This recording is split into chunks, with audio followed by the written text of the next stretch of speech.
यह कहानी है एक छोटे से परिवार की। परिवार के मुखिया का नाम महेंद्र होता है। उसकी पत्नी का नाम आशा होती है और उनका एक छोटा सा बच्चा है जिसने अभी अभी जन्म लिया है। वे लोग झोपड़पट्टी में रहा करते हैं और कचरा बुनकर अपना गुजारा किया करते हैं।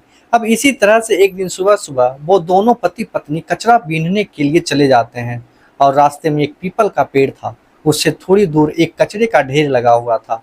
अब जो पत्नी होती है वह उस कचरे के ढेर को देखकर वहां पर कचरा बुनने के लिए चली जाती है, लेकिन तभी उसे वहां से एक बच्चे के रोने की आवाज आती है। अब जैसे ही वो आवाज उसे सुनाई देती है तो सुबह सुबह का वक्त था।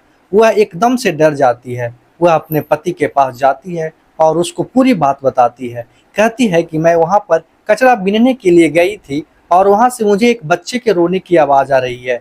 इसके बाद उसका पति उसे हिम्मत बढ़ाता है और कहता है कि ऐसा कुछ नहीं होता, चलो चलकर देखते हैं कि आखिर ऐसा क्या है जो वहां से इस तरह की आवाज आ रही है। उसके बाद दोनों पति पत्नी हिम्मत करते हुए उस कचरे के ढेर के पास जाते हैं तो वहां पर एक पॉलिथीन के अंदर उन्हें एक नवजात बच्ची मिलती है जिसको कोई यहाँ पर ऐसे ही छोड़ गया था। वह एरिया थोड़ा सुनसान था। उस बच्ची को देखते ही आशा एकदम से उस बच्ची को अपनी गोद में ले लेती है और उसे पालने को फैसला करती है। वह अपने पति से कहती है कि इसको कोई यहाँ पर छोड़ गया है, शायद किसी को इसकी जरूरत नहीं है, तो हम क्यों नहीं इसे पाल ले। उसका पति भी सहमत हो जाता है, कहता है कि कोई बात नहीं, एक बच्चा तो हम पाल ही रहे हैं, इसको भी पाल लेंगे, कोई बड़ी बात नहीं है। इसके बाद दोनों पति पत्नी उसे पालने का फैसला कर लेते हैं और उसे अपने साथ अपने घर ले जाते हैं और अपने छोटे से बच्चे के साथ उस बच्ची को भी पालने लगते हैं। धीरे धीरे समय बीतता, समय के साथ बड़ा बच्चा हो गया और बड़ी होने के बाद वे लोग उसका एक स्कूल में एडमिशन करा देते हैं। अब बच्ची पढ़ने के लिए जाने लगी थी, साथ में उनका बेटा भी जाया करता था। तो दोनों स्कूल के अंदर पढ़ा करते हैं, लेकिन दोनों एक दूसरे के विपरीत होते हैं। जो बेटा था वह पढ़ने लिखने में बिल्कुल भी होशियार नहीं था और जो लड़की थी उसका नाम उन्होंने सपना रखा था। सपना पढ़ने लिखने में बहुत ही होशियार थी। वह पहली क्लास में टॉप करती और सपना पढ़ने लिखने में काफ़ी ज़्यादा ब्रिलियंट थी और देखने में काफ़ी ज़्यादा खूबसूरत भी थी।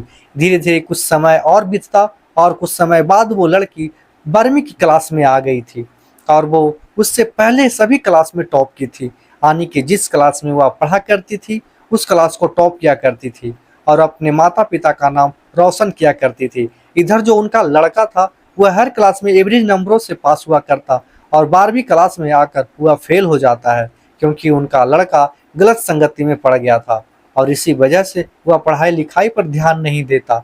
इधर जो महेंद्र था उसका रोजगार और भी ज़्यादा तरक्की करता है और अब वह उनके पास अपना भी घर हो गया था। जो अपने घर के अंदर वे लोग रहा करते थे। एक दिन शाम को पूरा परिवार बैठकर आपस में बतिया रहा था। तभी जो महेंद्र है वो अपने बेटे से कहते हैं कि नालायक, सीख अपनी बहन से, इसने अच्छे से पढ़ाई किया है और हर क्लास में अच्छे नंबर लेकर पास हुई है। अब जो उनका लड़का था वो नीचे की तरह सर कर लेता है और उन सभी बातों को सुनता रहता है। इधर वह अपनी बेटी से पूछता है कि बेटी अब आगे क्या करने का इरादा है।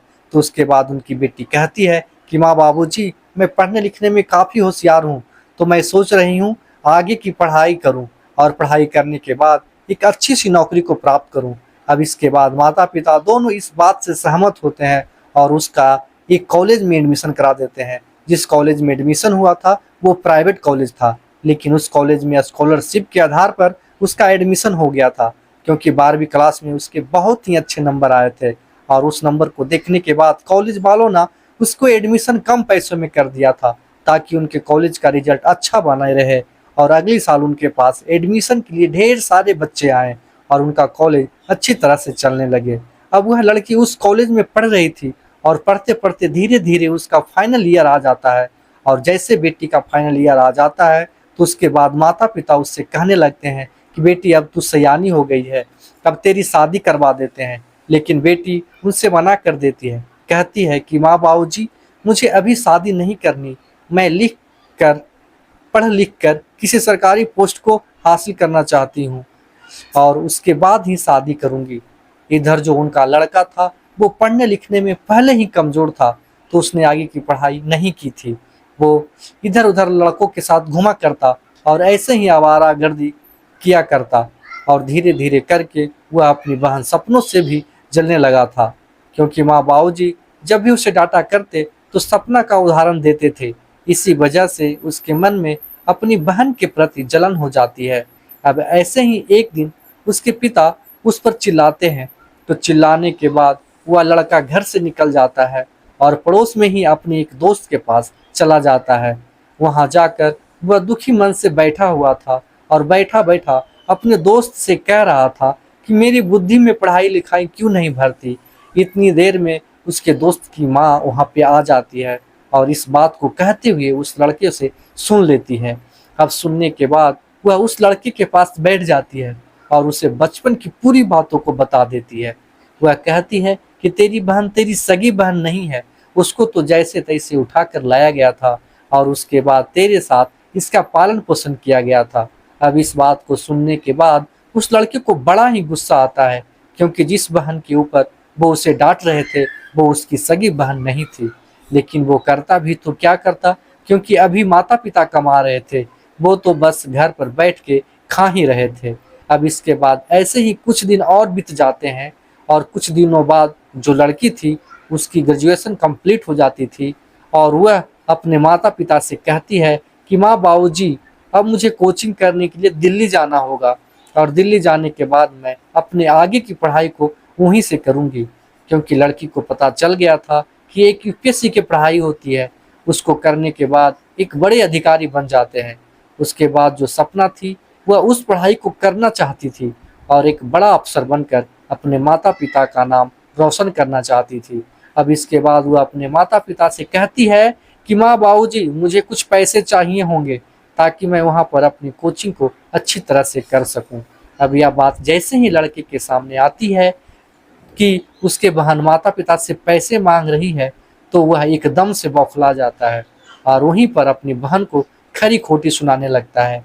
अब इस बात को देखते हुए उसके पिता गर्म हो जाते हैं और उस लड़के पर हाथ उठा देते हैं, लेकिन वह लड़का चुप नहीं होता और सपना से कह देता है कि तुझे तो कचरे के डब्बे से उठाकर लाए थे, तू कोई मेरी सगी बहन थोड़ी ना है जो माँ बाबूजी तुझे कोचिंग के लिए इतने पैसे देंगे।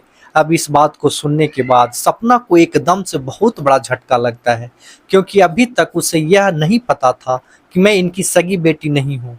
अब वह तक उन्हें अपने माता पिता ही समझती थी और इसी वजह से वह सब चीज को हक से उनसे मांग लिया करती थी। अब तभी सपना के पिता उसके भाई को पीटते हैं और पीटते हुए कमरे के अंदर बंद कर देते हैं, लेकिन कमरे के अंदर से वह चीखता हुआ सारी कहानी को सपना को सुना देता है। अब इस बात को जैसे ही सपना सुनती है तो वह अपने माता पिता के पास बैठती है और कहती है कि माँ बाबूजी यह बताओ जो ये भाई कह रहा है क्या यह सच है। तो उसके माता पिता चुप हो जाते हैं, लेकिन जब ज़्यादा जोर देती है तो सपना पूछने के लिए तो उसके बाद मजबूरन दोनों को बताना पड़ता है। वह कहते हैं कि हाँ बेटी, जो तुम्हारा भाई कह रहा है वो बिल्कुल सच है और यह बात हम लोगों ने तुम्हें इसलिए नहीं बताई कि अगर तुम्हें यही बात पहले पता चल जाती तो तुम्हारी ज़िंदगी जीने में तुम्हें बड़ी कठिनाइयों का सामना करना पड़ता। अब इसके बाद सपना की आंखों से आंसू निकलने लगते हैं, लेकिन फिर वह कहती है कि कोई बात नहीं, मुझे जन्म चाहे किसी ने दिया हो, लेकिन तुम ही मेरे माता पिता हो, तुमने मुझे पाल पोस कर बड़ा किया है। दूसरे दिन सुबह होती है और दूसरे दिन सुबह सुबह सपना कोचिंग के लिए दिल्ली जाने वाली थी। जो सपना के माता पिता हैं वो उसको कुछ पैसे देते हैं और कहते हैं कि बेटी एक बड़ा अधिकारी बनकर ही वापस लौटना, तेरे भाई का हाल तो तुझे पता ही है, अब मुझे तेरे सहारे ही जिंदगी बितानी है। ऐसे कहकर वो दोनों उसकी विदा करते हैं। इसके बाद सपना से बोल देते हैं कि बेटी कभी भी तुम्हें पैसे चाहिए तो मुझे फ़ोन कर दिया करना, मैं तुम्हें पैसे भिजवा दूंगा। सपना वहाँ से चली जाती है अपनी आंखों में आंसू लेकर, क्योंकि जिन माँ बाप ने उसे पाल पोस कर बड़ा किया था आज उसे यह पता चल गया था कि ये उसके असली माप नहीं है। लेकिन फिर भी वो अपने मन में ठानती है कि कोई बात नहीं, जो हुआ सो हुआ। अपने भाई की हालत को देखकर वह तय करती है कि वो जल्द से जल्द एक बड़ा अफसर बनेगी और उसके बाद ही अपने घर में कदम रखेगी। इसके बाद सपना वहाँ से चली जाती है और दिल्ली जाकर अपनी कोचिंग को करने लगती है। वहाँ पर जाकर वह दिन रात मेहनत करती है और मेहनत के साथ साथ अपने माता पिता से भी फोन पर बातें किया करती है। सपना को वहाँ रहते हुए 1 साल बीत गया था और 1 साल बाद वह अपने लड़के की शादी कर देते हैं। शादी करने के टाइम पे वह सपना से कहते हैं कि बेटी तू ऐसा कर, यहाँ पर आ जा, तेरे भाई की शादी है। लेकिन वह मना कर देती है, कहती है कि माँ बाबूजी फिलहाल मेरा एग्ज़ाम चल रहा है और एग्ज़ाम के टाइम पर मैं ऐसे नहीं आ सकती। उसके बाद में मना कर देती है, वहीं पर बनी रहती है और वहीं से दिन रात एक करके मेहनत करती रहती है। लड़के की शादी हो जाता है और शादी होने के बाद 6 महीने बड़े ही आसानी से बीत जाते हैं। 6 महीने तक वह लड़का बड़ी अच्छी तरह से घर के अंदर रहा करता है और अपने माता पिता को भी अच्छी तरह से रखता है। लेकिन जैसे ही उसकी शादी को 6 महीने बीतते हैं तो 6 महीने बाद वह शराब पीने लगता है और शराब पीकर अपने माता पिता से उल्टा सीधा बातें करने लगता है। अब जैसे ही माता पिता इस बात को देखते हैं तो एकदम से परेशान हो जाते हैं, लेकिन वह अपनी बेटी को इस बारे में नहीं बताते हैं। वो दोनों फैसला करते हैं कि अगर बेटी को इस बारे में बता दिया तो बड़ा ही बुरा होगा, क्योंकि वह दिन रात एक करके पढ़ाई कर रही है और जिस पढ़ाई को वह कर रही है वो ऐसे ही नहीं हो जाया करता। और ऐसे टाइम पर अगर हमने उसे यह सब कुछ बता दिया तो वह पढ़ाई नहीं कर पाएगी और अपने मुकाम को हासिल नहीं कर पाएगी। धीरे धीरे समय बीतता है और समय के साथ साथ जो सपना है उसका आईएएस का एग्ज़ाम क्लियर हो जाता है। उसने प्री कर लिया था, मेन का भी एग्ज़ाम पास कर लिया और इंटरव्यू भी उसका क्लियर हो गया था। अब इसके बाद सपना ट्रेनिंग पे जाने वाली थी, तो ट्रेनिंग पे जाने से पहले वह अपने माता पिता के पास फ़ोन करती है और उन्हें इस बात की खुशखबरी देती है। अब उसने अपने पिता के पास फ़ोन किया और उससे कहा, पिताजी अब मैं ट्रेनिंग के लिए जा रही हूँ और ट्रेनिंग होने के बाद मेरी पोस्टिंग एक अच्छी जगह पे हो जाएगी और उसके बाद ही मैं घर पर आऊँगी। ऐसा कहकर वह अपने पिता को बता देती है। पिता इस बात से बड़ा ही खुश था। जहाँ पर वह दुकान लिया करता था वहाँ से वह अपने घर जा रहा था अपनी पत्नी को इस बात की खुशखबरी देने के लिए। लेकिन तभी अचानक से रास्ते में उसका एक्सीडेंट हो जाता है और एक्सीडेंट के कारण उसकी मौत हो जाता है। अब जो फ़ोन उसके पास था, एक्सीडेंट होने के बाद वो फ़ोन भी कहीं पे गिर गया था और वह फ़ोन उसके घर वालों को नहीं मिलता है। एक्सीडेंट होने के बाद जो आशा देवी थी वो बड़ी ही परेशान होती है, क्योंकि जिसके सहारे वो अब तक समय व्यतीत किया करती थी उसका वो सहारा भगवान ने उससे छीन लिया था। अब जो बेटा होता है वह उस दुकान को चलाने लगता है जिस दुकान को उसके पिता चलाया करते थे। लेकिन अब वो घर का मालिक बन गया था और मालिक बनने के बाद वह अपनी माँ को बार बार परेशान किया करता था। उसकी पत्नी भी उसके साथ मिलकर अपनी सास को परेशान किया करती थी। वह भी अपनी सास पर जरा भी तरस नहीं दिखाया करती। दोनों पति पत्नी मिलकर उसे बड़ा ही दुखी करते और इसी तरह से वह अपने जीवन को व्यतीत करती है। बेटा भी अपनी बहन के बारे में भूल गया था। इधर जो माँ थी उसको रोज रोज प्रताड़ित किया जाता है और इसी वजह से उसे अपनी बेटी का ख्याल बिल्कुल भी नहीं रहता। धीरे धीरे करके कुछ समय बीतता और कुछ समय बाद एक दिन दोनों पति पत्नी अपनी बूढ़ी माँ को मार पीट कर घर से बाहर निकाल रहे थे और तभी अचानक से एक बड़ी गाड़ी में वही लड़की सपना बैठकर आती है, जो कि एक आईएएस ऑफिसर बन गई थी। वह आकर जैसे ही दरवाज़ा खोलती है तो उसके भैया भाभी उसकी माँ को घर से बाहर फेंक रहे थे। आते ही वो एकदम से अपनी माँ को उठाती है और अपने गले से लगा लेती है और गले से लगाने के बाद अपने भैया भाभी से कहती है कि अगर तुम लोगों ने माँ की तरफ आंख उठाकर भी देखी तो मुझसे बुरा कोई नहीं होगा। इतनी ही देर में जो आईएएस ऑफिसर के साथ बॉडीगार्ड था वो उस लड़के की तरफ बढ़ने लगता है, लेकिन तभी वह माँ उस लड़के को रोक देती है। कहती है कि बेटा रहने दो, इसकी सजा इसे भगवान दे देगा। उसके बाद सपना अपनी माँ से पूछती है कि माँ बाबूजी कहाँ हैं। उसके बाद बूढ़ी माँ अपनी बेटी को बताती है कि तुम्हारे पिताजी का एक्सीडेंट हो गया था और वो इस दुनिया में नहीं है। इस बात को सुनने के बाद जो बेटी है उसकी आंखों से आंसू टपकने लगते हैं, क्योंकि वह अपने पिता से बहुत ज़्यादा प्यार करती थी। उसके पिता बचपन में उसके लिए खिलौने लाया करते थे, अच्छे अच्छे कपड़े अपनी बेटी को पहनाया करते थे, क्योंकि उसकी बेटी जब पढ़ाई में अव्वल आया करती तो वो उसे देखकर बड़ा ही फक्र महसूस किया करते। लेकिन आज जब उसकी बेटी कामयाब हुई है तो वो आज अपनी बेटी को कामयाब देखने के लिए इस दुनिया में नहीं है। उसके बाद वह अपनी माँ को अपने साथ लेकर उस गाड़ी से अपनी सरकारी आवास की ओर जाने लगती है। वहाँ पर जाने के बाद अपनी माँ को अच्छी तरह से नहला कर तैयार करती है। वहाँ पर अपनी माँ से बीते दिनों के बारे में पूछने लगती है और कहती है कि माँ, आपने मुझे फ़ोन क्यों नहीं किया? मैंने तो पिताजी को बता दिया था, लेकिन उसके बाद उनका नंबर मिल नहीं रहा था। तभी उसकी माँ उसे बताती है कि बेटी, जब तुम्हारे पिता का एक्सीडेंट हुआ था तो उसके बाद उनका भी फ़ोन हमें कभी नहीं मिला। इसी वजह से हमारा तुमसे कांटेक्ट नहीं हो पाया और मुझको तुम्हारा नंबर याद नहीं है और तुम्हारे भैया तुम्हारे बारे में कोई ख़ास खबर रखते ही नहीं हैं। अब सपना अपनी ड्यूटी को किया करती है और उसकी माँ घर पर रहा करती है। घर के अंदर सभी सुख सुविधाओं का सामान है और धीरे धीरे इसी तरह से समय व्यतीत होने लगता है। एक दिन सपना अपने ऑफिस में बैठी हुई थी, तभी उसके पास एक आईएएस ऑफिसर उससे मिलने के लिए आता है और वह आईएएस ऑफिसर उसके साथ ट्रेनिंग किया था और ट्रेनिंग करने के साथ साथ वह सपना को मन ही मन पसंद भी किया करता था। अब उसकी पोस्टिंग भी एक अच्छी जगह पर हो गई है और वह सपना से अपनी शादी की बात करने के लिए आया था। वहाँ पर आने के बाद पहले तो दोनों आपस में बातें करते हैं पुराने दिनों की ओर। उसके बाद जो लड़का था जिसका नाम था अजय, अजय सपना से अपनी शादी की बात करने लगता है। कहता है कि सपना, तुम भी एक आईएएस ऑफिसर हो और मैं भी एक आईएएस ऑफिसर हूँ, तो क्यों ना हम दोनों एक दूसरे से शादी कर ले। इस बात को सुनने के बाद सपना उससे शादी के लिए मना कर देती है। कहती है कि यह ज़िंदगी मेरे माता पिता की दी हुई है और मेरे पिता इस दुनिया में नहीं है, केवल मेरी माँ है और जिससे मेरी माँ शादी करने के लिए कहेगी मैं उसी से शादी करूँगी। मैं इस तरह से तुमसे शादी नहीं कर सकती। अब इसके बाद वो लड़का कहता है कि अगर तुम्हारी माँ बोल दे तब तो तुम शादी करोगी। तो वो कहती है कि ठीक है, अगर माँ बोल देगी तो मैं शादी कर लूँगी। उसके बाद वह लड़का अपने घर चला जाता है।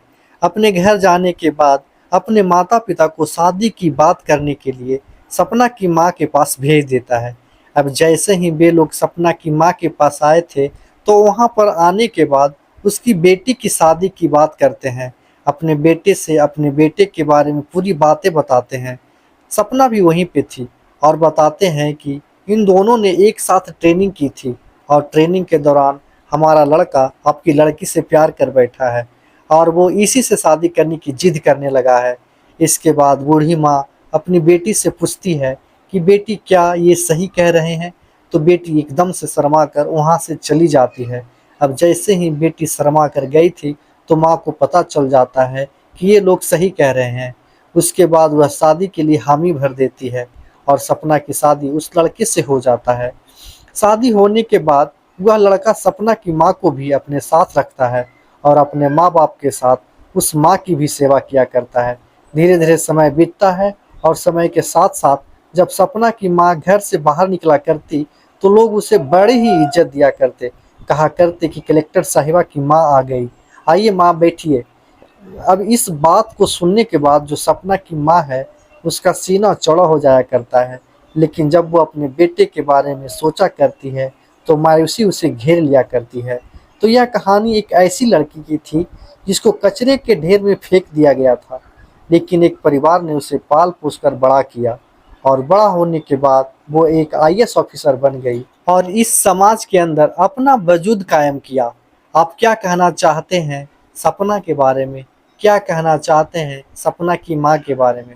आपकी जो भी राय है कमेंट में लिख के भेजिए। दोस्तों, वीडियो अगर अच्छा लगा हो तो वीडियो को लाइक करें और चैनल को सब्सक्राइब ज़रूर कर लें। तब तक के लिए आप अपना ख्याल रखें। जय हिंद, जय भारत, धन्यवाद।